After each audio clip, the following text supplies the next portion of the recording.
राहुल गांधी आज इस देश में बहुसंख्यक आबादी, चाहे वो किसान हो, नौजवान हो, अल्पसंख्यक हो, महिला हो, दलित हो, ओबीसी हो, गरीब लोग हों, किसी भी जाति के, किसी भी धर्म के, उसके लिए मुखरता से लड़ रहे हैं। आप यूं समझ लीजिए कि जो सत्ता का चक्रव्यूह है ना, उस चक्रव्यूह के सामने कोई व्यक्ति अभिमन्यु की तरह खड़ा है ना, उसका नाम राहुल गांधी। और आपको भी ये समझ में आ गया कि अगर इतनी बड़ी लड़ाई लड़नी है, इतनी ताकतवर पार्टी से लड़नी है, तो कांग्रेस में रहकर बेहतर लड़ाई लड़ी जा सकती है। मुझे सिंपल एक बात समझ है ना, ये बात कि सच लड़ाई जब एक ही है तो फिर अलग अलग क्यों रहना है? तो सबको जो है एक साथ होना चाहिए। तो अलायंस तो मैं नहीं बना सकता था, मैं साधारण व्यक्ति हूं। कम से कम अलायंस जो बना सकता है उस व्यक्ति के साथ तो खड़ा हो सकता हूं। भारत जोड़ो यात्रा वो कर रहे हैं तो मैं भी उनके साथ चल सकता हूं। मतलब यही ना कि छोटी पार्टी में रहकर आप वो सब नहीं कर पाते जो एक बड़ी पार्टी में आकर, राष्ट्रीय पार्टी में आकर आप कर सकते हैं। बात बड़ी छोटी की नहीं है, बात समय की जरूरत की है। मैं समझ गया। आज का दौर यह है सर कि आप मैक्सिमम अंडरस्टैंडिंग बनाने की कोशिश ना करें, मिनिमम अंडरस्टैंडिंग पे मैक्सिमम यूनिटी कैसे बन सकती है, इसका प्रयास होना चाहिए। और जो लोग आप पर आरोप लगाते हैं कि आप राजनीतिक महत्वाकांक्षा के चलते कांग्रेस में आए क्योंकि आप सांसद बनना चाहते हैं, तो इस सीपीआई से आप सांसद नहीं बन पाते। नहीं, ऐसा नहीं है। सीपीआई के सांसद हैं, सीपीआई की जो है एक सरकार है एक राज्य में। नहीं, सीपीआई से तो लड़के आप हार गए थे ना चुनाव। नहीं, वो तो मैं बिहार में चुनाव हार गया था ना। ठीक है ना। वो अभी एक बात बताइए, हिंदी पट्टी में कोई व्यक्ति अगर चुनावी भविष्य को देखेगा तो महत्वाकांक्षा की बात तो बीजेपी पूरा कर रही है।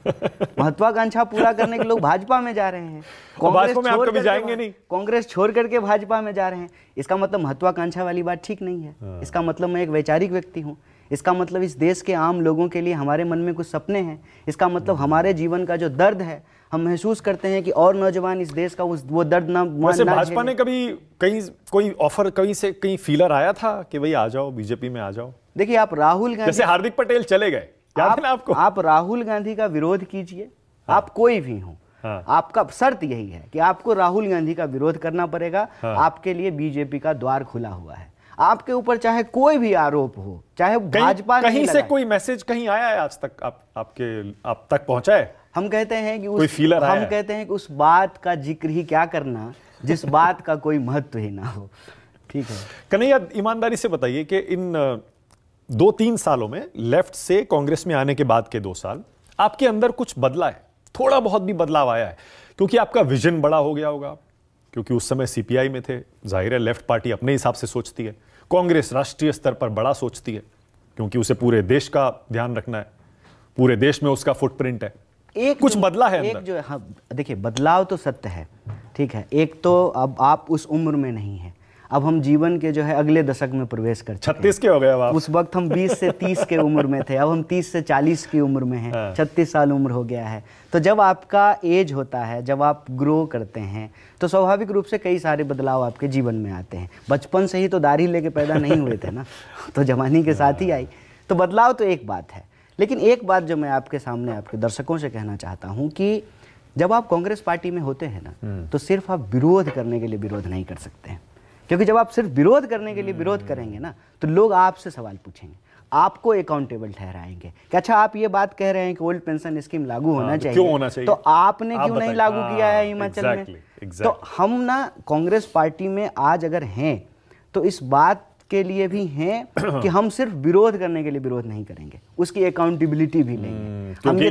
क्योंकि आपको किसी राज्य में सरकार भी चलानी पड़ रही है, 3 राज्यों में है अभी सरकार। तो हम ये इंश्योर करेंगे ना कि हम उतना ही वादा करें जो पूरा कर सकें, सिर्फ विरोध करने के लिए विरोध ना करें। अब हम कहते हैं कि ओल्ड पेंशन लागू होना चाहिए, तो हमारी सरकार ओल्ड पेंशन स्कीम लागू करती है। ओके, सीडब्ल्यूसी में जाने का एक्सपीरियंस कैसा था?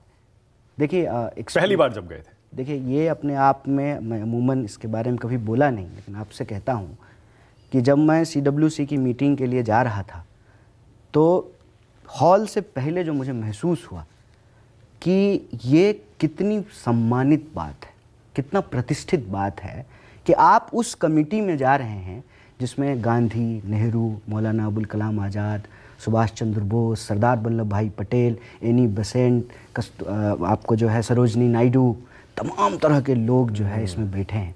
इस देश को आज़ादी दिलाया है लड़ करके अंग्रेज़ों से, और जितने प्रधानमंत्रियों का आप नाम लें, मुख्यमंत्रियों का, राज्यपालों का, विद्वानों का, वैज्ञानिकों का, उससे भरा पड़ा रहा है ये कमेटी।